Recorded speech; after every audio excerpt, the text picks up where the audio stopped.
हिंदुस्तान में स्वेक सेंस, ये लफ्ज़ सुनते ही जहन में क्या तस्वीर बनती है? शायद गंदगी के ढेर, शोर मचाता हुआ ट्रैफिक, टूटी फूटी सड़कें, और फौरन दिल में ख्याल आता है कि भाई यहाँ के लोग ही ऐसे हैं। लेकिन क्या सच में मसला लोगों का है, या फिर कहानी कुछ और है, कुछ ऐसी जो हमें नजर नहीं आती? चलें आज इस आम सी सोच को थोड़ा चैलेंज करते हैं और देखते हैं कि इस मसले की असल जड़ें कहाँ तक फैली हुई हैं। चलें एक छोटा सा मुआवजना करते हैं। जरा तसव्वुर कीजिए, एक तरफ है डेनमार्क का शहर कोपनहेगन, जहां हर 5 मिनट पर साफ सुथरे पब्लिक टॉयलेट्स हैं, सड़कें ऐसी हैं जैसे मक्खन, और ट्रैफिक इतना पुरसकून कि हॉर्न की आवाज़ सुनना एक नायाब बात है। अब दूसरी तरफ अपने किसी भी आम शहर को जहन में लाएं, गंदे या ताला लगे हुए टॉयलेट्स, गड़ों से भरी सड़कें, और हर तरफ से आता कान फाड़ देने वाला शोर। देखिए, ये सिर्फ 2 शहरों का फर्क नहीं है, ये 2 अलग दुनियाओं, 2 अलग जहनियतों का फर्क है। लेकिन सवाल तो यह है कि आखिर ये फर्क आता कहां से? तो फिर क्या हम ये मान लें कि मसला वाकई लोगों में ही है? क्या कुछ कौमें पैदाइशी तौर पर ही ज्यादा महज़ब होती हैं और कुछ नहीं? देखिए, ये सोचना और इल्ज़ाम लोगों पर डाल देना सबसे आसान काम है, लेकिन सच्चाई वो अक्सर इतनी सादा नहीं होती। वो इससे कहीं ज्यादा गहरी और, सच कहूं तो, पेचीदा है। जिसे हम सिविक सेंस की कमी का नाम देते हैं ना, वो असल में बीमारी नहीं है। वो तो बस बीमारी की एक अलामत है, एक सिम्टम। असल बीमारी तो सतह के नीचे छुपी हुई है, और उसकी 3 बड़ी जड़ें हैं। 3 ऐसे आपस में जुड़े हुए मसाइल जिन पर हम कभी बात ही नहीं करते। तो चलिए इन तीनों वजूहात को एक एक करके समझते हैं। पहली वजह हमारी समाजी ऊंच नीच यानी जात पात और तबके का निजाम। दूसरी वजह हमारा नाकाम और टूटा फूटा सिस्टम यानी इंफ्रास्ट्रक्चर की कमी। और तीसरी वजह हमदर्दी का फुकदान यानी माशरे में एक दूसरे के लिए एहसास की कमी। तो सबसे पहले बात करते हैं पहली और शायद सबसे गहरी वजह की। आखिर ऐसा क्यों है कि हमारे माशरे में सफाई करना हमारा काम नहीं समझा जाता? भाई, इस सवाल का जवाब हमारी तारीख और समाज की उन अनदेखी दीवारों में छुपा है। जात पात और तबके की वो दीवारें जो आज भी हमारे बीच मौजूद हैं। यहाँ एक बहुत ही चौंका देने वाला तजाद है। एक तरफ महात्मा गांधी ने सफाई करने वाले को माशरे की मां जैसा दर्जा दिया, और दूसरी तरफ आज की हकीकत यह है कि उनकी जात के लिए इस्तेमाल होने वाला लफ्ज़ भंगी एक गाली के तौर पर इस्तेमाल होता है। अब खुद सोचने की बात है, जिस समाज में सफाई करने वाले की ही इज्जत ना हो, वहां सफाई की कदर कैसे पैदा होगी? और ये सोच हमारी रोजमर्रा की जिंदगी में नजर आती है। हमने सफाई के काम से खुद को जहनी तौर पर बिल्कुल अलग कर लिया है। मिसाल के तौर पर, कचरा हम सब पैदा करते हैं, लेकिन नाम किसका पड़ता है? कूड़े वाला। घरों में काम करने वालों के साथ अक्सर ऐसा सुलूक होता है जैसे वो हम में से हैं ही नहीं। उनके लिए अलग बर्तन, अलग ग्लास, यहां तक कि कुछ जगहों पर अलग लिफ्ट भी। और सबसे दिलचस्प बात पता है क्या है? यही लोग जब मुल्क से बाहर जाते हैं तो खुशी खुशी अपने टॉयलेट और घर खुद साफ करते हैं, लेकिन हिंदुस्तान में नहीं। यहां तो यह किसी और का काम है। अच्छा, अब आते हैं अपनी दूसरी वजह पर, और ये बहुत अहम है। जब मसला लोगों का हो ही ना, बल्कि मसला खुद सिस्टम का हो। जरा सोचिए, जब पूरा सिस्टम ही अफरा तफरी और बदनज़मी का शिकार हो, तो उसके बीच में रहने वाले शहरियों से हम नज़्मो ज़ब्त की उम्मीद आखिर कैसे रख सकते हैं?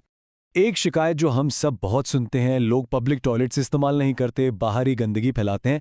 लेकिन क्या हमने कभी एक लम्हा रुककर ये सोचा है कि वो ऐसा करते क्यों हैं? मजा अक्सर बहुत सादा होती है, इसलिए कि जो मुतबादिल मौजूद है वो इस्तेमाल के काबिल ही नहीं है, या जो टॉयलेट पर ताला लगा है, या उसमें पानी नहीं है, या फिर वो इतना ज़्यादा गंदा है कि उसके अंदर कदम रखना भी मुमकिन नहीं। ख़ासतौर पर उन लोगों का सोचिए जो सारा दिन सड़कों पर काम करते हैं। इनके पास आखिर क्या चारा बचता है?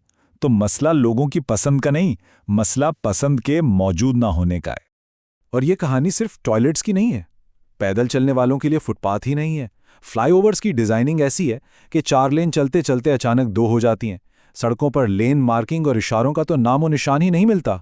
और इस सब का नतीजा क्या होता है? यही कि हम सिस्टम पर सवाल उठाने के बजाय ट्रैफिक में फंसकर एक दूसरे को बुरा भला कहते रहते हैं। और यहीं से जुड़ती है हमारी तीसरी और आखिरी वजह, हमदर्दी की कमी। सच तो यह है कि हम में से ज्यादातर लोग अपने अपने बुलबुलों में रहते हैं। हमने अपने इर्द गिर्द ऐसी दीवारें खड़ी कर ली हैं कि हमें उससे फर्क ही नहीं पड़ता कि हमारे इस बुलबुले के बाहर की दुनिया में क्या हो रहा है। ये तकसीम हर बड़े शहर में साफ नजर आती है। एक तरफ शीशे की ऊंची ऊंची इमारतें, लग्जरी अपार्टमेंट्स जहां हर सहूलत मौजूद है, और उनकी दीवार से बिल्कुल मुत्तसिल कचरे के बड़े बड़े ढेर। होता यह है कि जब एक तबका अपनी छोटी सी महफूज दुनिया बना लेता है, तो फिर उसे बाहर की आवामी जगहों से कोई सरोकार नहीं रहता। वो जिम्मेदारी का एहसास ही खत्म हो जाता है।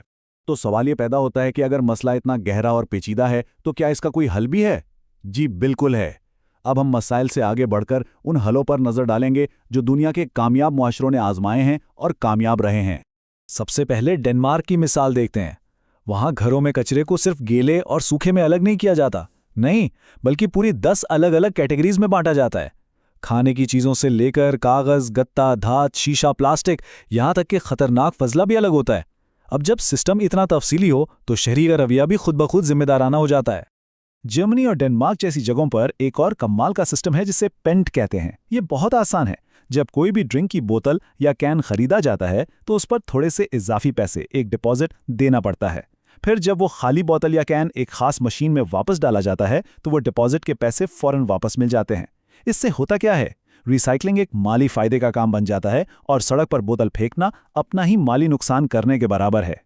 अब चलते हैं जापान। वहां ओसुजी नाम की एक शानदार रिवायत है। इसका मतलब है बड़ी सफाई। इसमें स्कूल के बच्चे पढ़ाई खत्म होने के बाद खुद अपने क्लासरूम, अपनी राहदारियां और यहां तक कि अपने टॉयलेट्स भी साफ करते हैं। ये सिर्फ सफाई का काम नहीं है, ये बचपन से जहन में ये बात बिठाने की तरबियत है कि सफाई किसी दूसरे का नहीं बल्कि हमारा अपना काम है। तो इन तमाम आलमी मिसालों से हम क्या सबक सीखते हैं? यही कि एक पॉजिटिव फीडबैक लूप या एक मुस्बत चक्कर बनाया जा सकता है, यानी एक ऐसा चक्कर जहां एक अच्छा फाल सिस्टम लोगों में अच्छे रवैये को फरोग दे और फिर वो अच्छा रवैया उस सिस्टम को मजीद मजबूत और बेहतर बनाए। तो आगे बढ़ने का रास्ता 3 सुतूनों पर खड़ा है। पहला सुतून तालीम।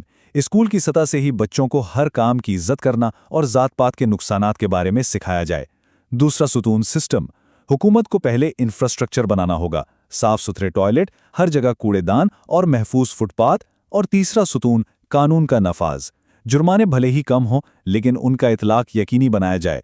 डर बड़ी रकम का नहीं बल्कि पकड़े जाने का होना चाहिए। तो खुलासा कलाम यह है कि जब इर्द गिर्द का माहौल साफ सुथरा और कारामद होता है तो इससे लोगों में अपनेपन और जिम्मेदारी का एहसास पैदा होता है और बस यहीं से वो मुस्बत चक्कर शुरू हो जाता है जहां अच्छा सिस्टम अच्छे रवैये की हौसला अफजाई करता है और फिर वो अच्छा रवैया मिलकर इस सिस्टम को मजीद मजबूत बनाता है। आखिर में बस एक सवाल पर गौर कीजिए, एक नया बेहतर सिस्टम बनाना ज्यादा आसान है या 1 अरब से ज्यादा लोगों की पूरी आबादी को बदलना? मेरे ख्याल में जवाब हम सब जानते हैं। असल मसला लोगों में नहीं बल्कि उस सिस्टम में है जिसे बेहतर बनाना हमारी अपनी जिम्मेदारी है।